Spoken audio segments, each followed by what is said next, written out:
BNP chairperson Begum Khaleda জিয়ার শারীরিক অবস্থার উন্নতি হয়েছে। দলটির নির্বাচনী প্রস্তুতিতে কোনো পরিবর্তন আসবে না, বরং বেগম খালেদা জিয়ার অবস্থা ভালো হলে তিনি নির্বাচনী প্রচারণায় সশরীরে অংশ না নিলেও ভার্চুয়ালি যুক্ত হবেন।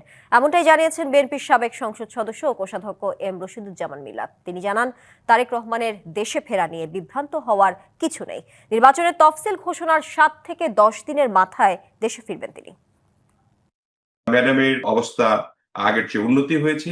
নির্বাচন নিশ্চয়ই যথাসময়ে হবে এবং নির্বাচনের তফসিল ঘোষণার আমরা একটা কথা শুনেছি যে 11 তারিখের মধ্যে নির্বাচনের তফসিল ঘোষণা হবে। তফসিল ঘোষণার পর নির্বাচন হবে বলে আশ্বাস বিশেষ করি। আমাদের তারেক রহমান সাহেব তিনি দেশে আসবেন, এটা তো সুনিশ্চিত। শিডিউল ঘোষণার পরে আমার বিশ্বাস ঘোষণার 7 থেকে 10 দিনের মধ্যে তিনি বাংলাদেশে পদার্পণ করবেন। নতুন এবং ফিরে আসা গ্রাহকদের জন্য নগদে চলছে ক্যাশব্যাক সহ প্রতিদিন হাজারো উপহার জেতার সুযোগ। হবে আশা আর ফেরা, সারপ্রাইজ সেরা।